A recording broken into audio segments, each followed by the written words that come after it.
अब BA, BCom, BSc और MA, MCom करें विश्व की सबसे बड़ी यूनिवर्सिटी इग्नू से। सॉल्ड असाइनमेंट और गाइड बुक्स प्राप्त करें। संपर्क करें Mahakal computers, DAV college gate के सामने, सिवान।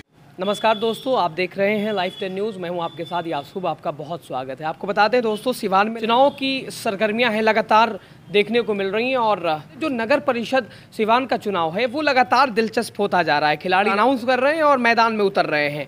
ऐसे में किला से बड़ा ही चर्चित नाम जो कि डॉक्टर शारिक नैयर फैजी साहब किला के नाम से जाने जाते हैं, पहचाने जाते हैं। एक अच्छा चेहरा सिवान में इनका है। ये भी लगातार अपनी कोशिश जारी रखे हुए हैं और मैदान में हैं और अपनी तैयारियां कर रहे हैं। आपको हम बता दें, इस वक्त हम किला में हैं और फिलहाल फैजी साहब के पास हम चलेंगे। आपको बता दें, अभी हाल ही में 2 दिन पहले नीतीश सरकार के अल्पसंख्यक कल्याण मंत्री जमा खान जी का आगमन हुआ सिवान में और वो इनके पास आए थे। तो आते हैं कि यहाँ सब लोग बैठे हुए हैं। आप देख सकते हैं, सिवान माना जाता है कि सियासत का जो मामला होता है और जो राजनीति की सरगर्मियां होती हैं, छोटी छोटी बातों से चिंगारी निकलती है।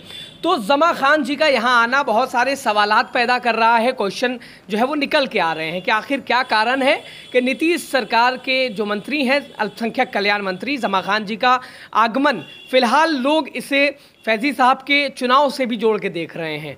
हमारे साथ फैजी साहब हैं, हम बात करने की कोशिश करते हैं।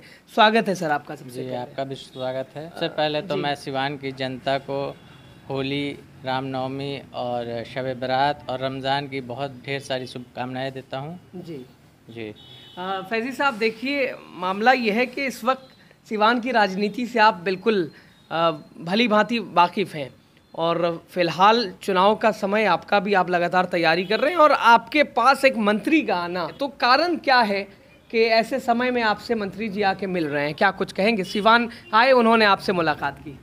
देखिए, ये जो मुलाकात हुई है एक औपचारिक मुलाकात थी, क्योंकि रिलेशन भी है उनसे और पुराने ताल्लुकात हैं, तो उस नाते उनका सिवान आना हुआ और उस मौके पे वो घर आए।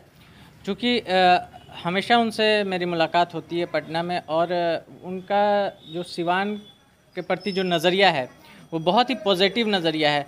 उनको यहाँ के नौजवानों की जो कशिश है वो बहुत ज़्यादा ये है कि नौजवान यहाँ बहुत बढ़ चढ़ के हर इसमें आते हैं और यहाँ के लोग जो हैं, उनका जो कल्चर है वो उनको बहुत पसंद है।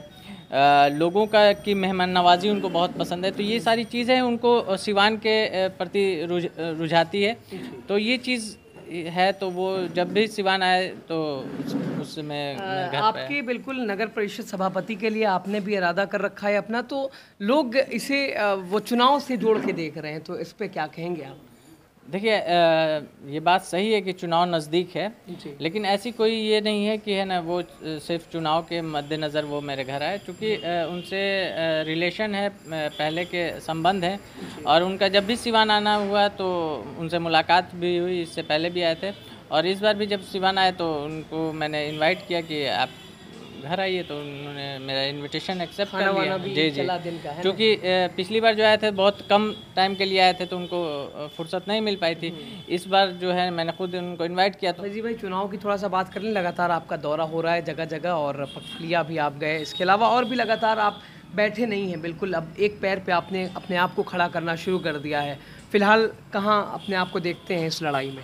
देखिए, सबसे पहली बात कि मेरा जो मोटो है नौजवानों को जगाना, क्योंकि नौजवान इस बात को जानता है कि सिवान जो है वो जो भी दिक्कत आ रही है वो नौजवान ही हल कर सकता है।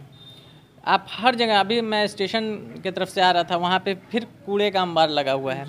DAV मोड़ पे गया, वहाँ पे भी वही हाल था। आप बड़ी मस्जिद में गया, वह के पीछे वहाँ पे भी यही हाल था।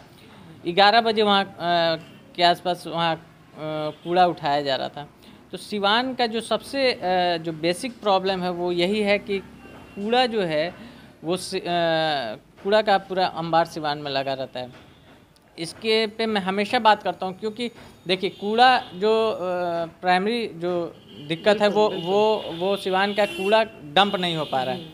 और दूसरी बात है कि जो सफाई कर्मी है उनको उस लिहाज से उनको मेहनताना नहीं मिल पा रहा है, जिससे वो सही तरीके से काम नहीं कर पा रहे हैं। तो दोनों चीज़ है अगर सफाई कर्मी के बारे में अगर हम सोचेंगे तभी जाके जो सिवान की दिक्कत है, जो कूड़े की दिक्कत है, वो ख़त्म हो सकती है। अभी फ़िलहाल जो सबसे बड़ी प्रॉब्लम है वो यही है कि सिवान जो है एक कूड़े के अंबार पे खड़ा हुआ है। सर, आपके माइंड में क्या कुछ प्लान है कि सिवान को किस तरह से खूबसूरत बनाना है, उसे भी हम जानना चाहेंगे दर्शकों के लिए। और सभापति जैसे ही ये ऐलान हुआ है, जो बदलाव है कि अब जो सभापति उपसभापति पहले खेल होता था पर्दे के पीछे, अब जनता डायरेक्ट चुन सकेगी, तो सर इससे ये भी माना जा रहा है कि शहर का विकास तेजी से होगा। तो आपके क्या कुछ प्लान है सिवान को खूबसूरत बनाने को लेकर? देखिए, जो सबसे पहली बात है ना कि सिवान में स्वच्छ नज़र आए, सिवान सबसे पहले नजर आए। दूसरा ये है कि सिवान में जो भी आपको लाइटिंग सिस्टम है जी, आप दरबार रोड में जाके देखिए, सारी लाइटें लगी हैं लेकिन जलती नहीं है। सिवान अंधेरा रहता है, उसको रात में कम से कम उसको चालू किया जाए। और जहाँ जहाँ चौराहा है वहाँ मेरा ये है कि एक फाउंटेन लगवाने का, कि सिवान की खूबसूरती और रात में खिल के सामने आए। तो ये सारे प्लान है कि सिवान को का सौंदर्यीकरण कैसे करना है। तो इसी सब चीज़ पे मैं लेके आगे बढ़ रहा हूँ कि है ना, प्यार लोगों का ठीक मिल रहा है, बहुत बहुत बहुत ज़्यादा प्यार मिल रहा है। माता बहनों का भी मिल रहा है, बूढ़े जो लोग हैं उनका भी बहुत प्यार मिल रहा है। क्योंकि मैं ऐसी फैमिली से आता हूँ कि जो सुनता है वो बहुत इससे खुद ब खुद मुझे गले लगा लेता है, अपना पूरा आशीर्वाद देता है। तो ये सारी चीज़ें मैं महसूस कर रहा हूँ। चलिए, बहुत बहुत धन्यवाद सर आपका जुड़ने के लिए हमसे। आखिर में अगर और कुछ ज़िला वासियों को कहना चाहेंगे तो वो भी?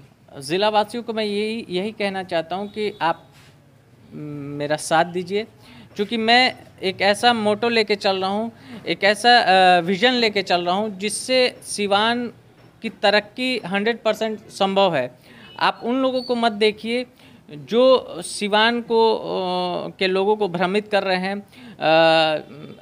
आने वाले जब चुनाव नज़दीक आएंगे तो शराब भी चलेगी, पैसा भी चलेगा, हर तरह से लोभ लालच दिया जाएगा। लेकिन आप उन सब लोगों में से एक ऐसे नेता को चुनिए जो आपको आपका विज़न, आपका फ्यूचर दिखाता हो कि है ना, कि इस तरह से सिवान का फ्यूचर होगा। तो आप ये भी देखिए कि उस आदमी में क्या पोटेंशियल है, क्या वो विजन दिखा रहा है, वो उस लायक है कि नहीं, कि उस चीज़ को पूरा कर सकता है कि नहीं। तो ये सारी चीज़ें हैं, जिसमें वो चीज़ नज़र आए आप उसको चुन लीजिए। चलिए सर, बहुत बहुत धन्यवाद। तो दोस्तों, आपको हम बता दें एक बार फिर से हमारे माइक पे डॉक्टर शारिक नैयर साहब, फैजी साहब थे। आपको हम बता दें इन्होंने नगर परिषद चुनाव को लेकर सभापति के लिए अपनी तैयारी ये लगातार कर रहे हैं। और फिलहाल हमारी जो इनसे बात हो रही थी कि एक नीतीश सरकार के मंत्री आपसे मिल रहे हैं, तो इसका भी कुछ लोग चुनाव से जोड़ के वो लोग देख रहे थे, तो हम डायरेक्ट इनसे जानने की कोशिश कर रहे थे। बने रहिए, खबरें जारी हैं। नमस्कार।